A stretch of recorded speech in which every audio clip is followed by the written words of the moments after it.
Hey guys, Hamas28 here, and today I'm back with some more colony survival. Now, it sure has been a while since the last episode, and I've made sure a lot has happened. As you can see, the wall is now complete and better than ever. You can now access the wall through this very nice bridge I built. Comes very nice. You can check out all of the wheat fields, because as you can see in the top left, we now have 125 colonists in our city. As you can see, the bridge expands 4 wide on all sides. We have wheat fields that run all along the perimeter. The wall is still big enough where some zombies will spawn inside the wall.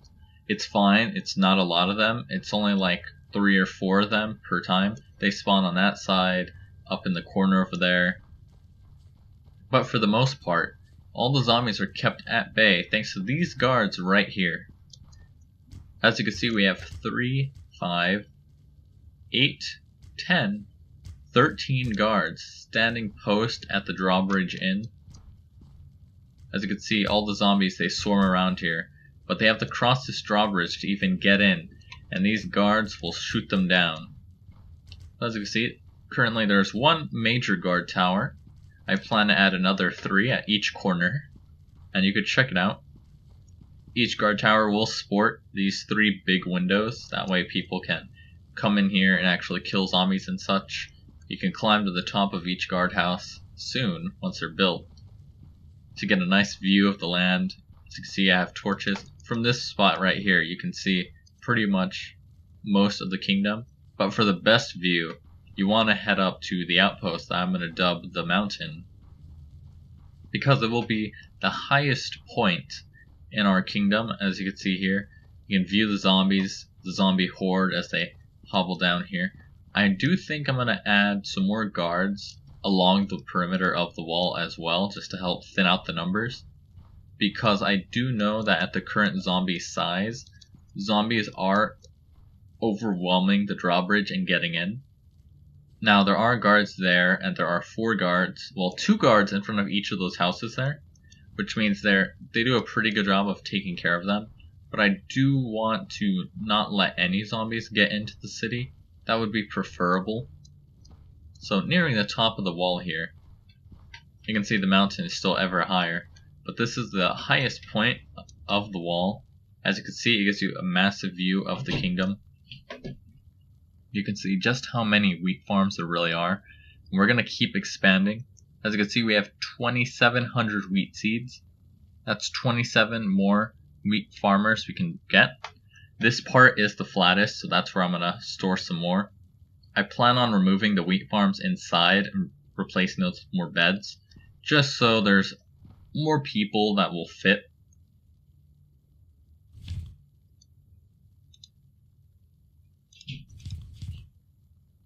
So that there are more people that will fit. So I'm going to add probably another 3 houses, maybe 4 in there. Or maybe I will turn it just into berry farms, because we have almost 3,000 berries. But they are needed for, to make these red planks. So if I want to ever make a lot of them, I'm going to need a lot more berries. As you can see, we have 14,000 bread. I have a ton of saplings, because you probably notice there are no more trees within the walls. I cleared out all the trees. I even cleared out the trees that run along the wall, because I found that zombies were actually parkouring their way to the top of the tree and then walking in here, because apparently if a block is like cornered to it, they will walk that, which meant there were a lot of trees that allowed them to get up here. And currently the hardest thing that I'm working on is clearing out space, that land development. Because if you come over here to this building here, and it is the morning, so all the villagers are going to get to work. There they go. I think I should be fine. Yeah. As you can see, I'm adding more houses here. In order to build these houses, I do need to clear out land. So I'm cutting through all this dirt here and building these nice houses. Each of these houses supports 1, 2, 3, 4, 5, 6, 7, 8, 9, 10, 11, 12, 13, 14 beds. In fact, I think it's 16 actually, because I put 2 more here. So each one supports 16 villagers. But we do need more space for more beds, because I do need to add a lot more wheat farmers. If we come over here, we can see that I had to clear out a lot of this hill here. I do plan on expanding the wheat farms, but it takes so much time to cut through all this hill that for now I'm going to keep pushing wheat farms over on this side here. And it looks like there's some stone missing, so let's grab some stone from our massive stone stockpile. Fix this up. It does look a lot nicer when you have these nice bordered farmways. And since this area is a lot more flat, this is where I'm going to put more. So in the meantime, we just need to get a lot more beds. Another one was missing there. And as you can see, the castle's doing quite well. These guards here prevent zombies that spawn from there from doing anything. I added 2 more guards inside the bedroom here, just so if some zombie somehow sneaks its way in, it's going to get killed. Because even though these moats are here, it could happen. You could come around the walkway here, and you can see that I've installed this tiled pathway here. It's not done actually. I'm not sure why I forgot about that. Let's build that right here. I built this using these plaster blocks, like so. They're white and they're nice and clean looking, which means you can take a nice stroll through the wheat farm, see what's up. As you can see, the bridge now has a support here, so it actually looks like it's a bridge. All the wheat farmers are doing their job. Forgot some blocks there. I have these nice, what are they called? No, they're not watchtowers. They're essentially lampposts here to light up the walkways. Coming inside the mine here, you can see what new things we've got inside. If you come down here, you can see we now have a lot more miners, especially this group here. All these guys are mining stone bricks, which means I get a very good supply of stone bricks. It helped in the construction of the massive wall here, because the wall was measured to be... How big was it exactly? So let's do a rough estimate. So let's see. So it's that corner all the way to that corner. Oh no, I remember the numbers. Each wall at the longest perimeter was 200 blocks. So at the widest, it's 200 blocks by 200 blocks. So if this thing was entirely flat, and it was all the same height, then it would take at minimum, what is that, 200 times 200, 4 at the zeros, 40,000. Yeah, it would take 40,000 stone just for one layer. Just for one layer at 200 by 200. But then you must also account for the height. The thickness, it is 2 stone walls thick. The inside is wood, just to save on materials. Because I do have a ton of wood. I have 2,631 logs, because I chopped down all the trees here. So if I had to give a rough estimate, this wall took up about, I'd have to say 100,000 stone. Possibly, just because they mine out the stone very fast. 100,000 would not be hard to hit. And then there's the torches, the wood, the height.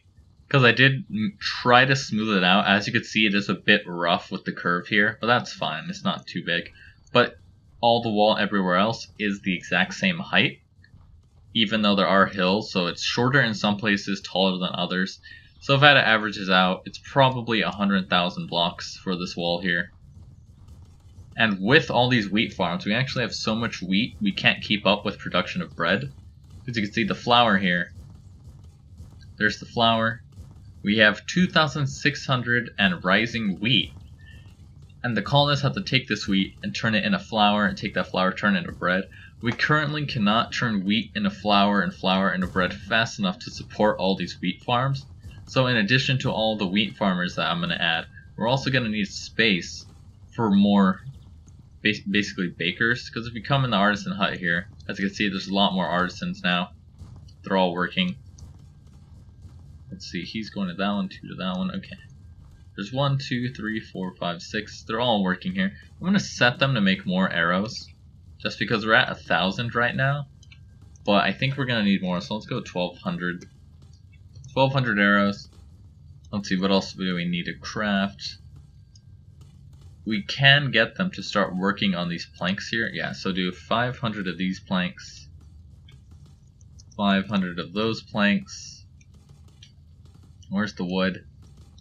Make sure there's 1,000 planks. Yeah, 1,000 planks. And that should keep them busy for a while. Now let's see, these houses are 1, 2, 3, they're 8 by I think 10 long. Might be. Which means we could fit about 4 of these in here. And only lose 3 wheat farms. We could keep the berry farm for now. We do have a guard here and there, just in case zombies somehow slip through.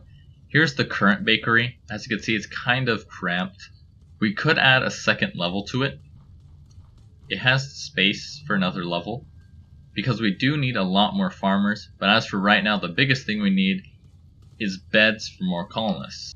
So we're going to need a lot more beds for more colonists. We are hoarding up a lot of gold. If you saw, we're at 1,100 gold coins. So let's head over to the shop and see what we can set up to make use of all that gold. As you can see, that's the way you enter the castle. This guy's always making gold coins. Let's see at the shop. Flax seeds, 100, cost 200 gold. Cherry saplings, wheat seeds. Colonists will work until a set amount is reached in the stockpile. So he'll never buy wheat seeds because we're at so many. We don't need berry seeds because we have so many. We don't need dirt or grass. We do want these. So let's go buy until there's 10 in here. They cost 10. Oh, no, I wanted just 10. So that's 100 gold. We have 1,000. And these cost 200, so let's set flax seeds to buy until we have 400 in there. So now, when the daylight comes, they're going to come in. They're going to buy flax seeds and they're going to buy cherry seeds. Cherry seeds will produce the new type of wood, which is a very nice looking wood, I would say. We can plant it ourselves, which means we don't need foresters just yet. And we're also going to need a place for foresters. Now, forestry takes up a lot of space and doesn't yield quite as much product as crop farming does. Which means I'll probably want to set them up like outside the walls here. It's fine. They'll do just fine and dandy outside the walls. They'll live inside the walls, but their work will be outside the wall. Now let's check this out here and check out the drawbridge. I did build this. It is too deep. It has these here to help funnel zombies in. See, this is a menacing sight. If you're a zombie trying to get into the city, you're not getting through this. So in the meantime, this is Thomas28 signing off. I'll see you guys next time.